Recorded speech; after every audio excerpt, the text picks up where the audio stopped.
ஓம் சாந்தி. கங்கை நதியில ஒரு முறை நீராடினா பாவங்கள் எல்லாம் நீங்கிடுமா? ஏன் கோடிக்கணக்கான மக்கள் ஆயிரக்கணக்கான ஆண்டுகளா கங்கையை புனித நதியா கருதுறாங்க?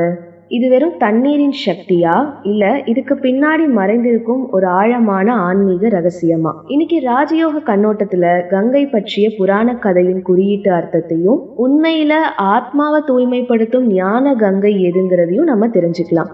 வாங்க இந்த அழகான ஆன்மீக பயணத்தை ஸ்டார்ட் பண்ணலாம். கங்கை ஆத்மாவை தூய்மைப்படுத்தும் ஞான நதி. இந்தியாவினுடைய மிக புனிதமான நதிகள்ல முதன்மையானது கங்கை நதி. இமயமலையில தோன்றி ஆயிரக்கணக்கான கிலோமீட்டர்கள் பாய்ந்து கோடிக்கணக்கான மக்களினுடைய வாழ்வை வளமாக்கக்கூடிய இந்த நதி இந்திய ஆன்மீக மரபுல ரொம்ப உயர்ந்த இடத்தை அடைஞ்சிருக்கு.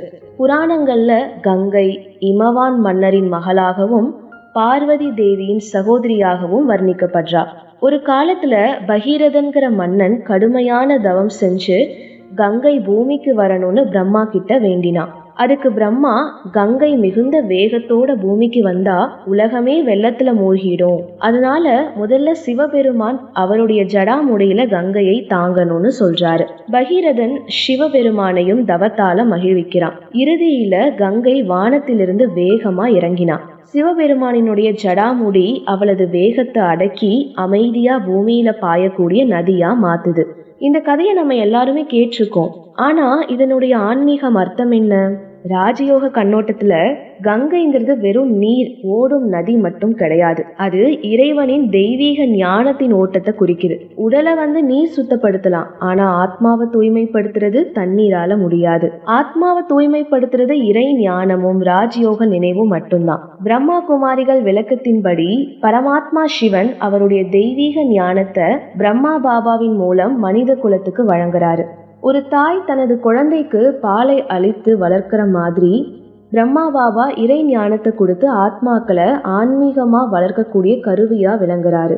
அதனாலதான் பிரம்மா பாபாவோட பசுங்கிற குறியீடு தொடர்பு படுத்தியிருக்காங்க.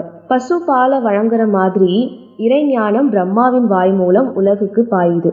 நாம வெளிப்புற நதிகள்ல நீராடுறதால உடல் சுத்தமாகலாம், ஆனா மனதில் இருக்கக்கூடிய கோபம், அகங்காரம், பேராசை, பொறாமைங்கிற மாதிரி அசுத்தங்கள் நீங்கணும்னா ஞான கங்கையில நீராடணும். அதாவது தினமும் இறை ஞானத்தை படிச்சு ராஜயோக தியானத்துல பரமாத்மாவை நினைவு செய்யறதுதான் உண்மையான ஆன்மீக நீராட்டு.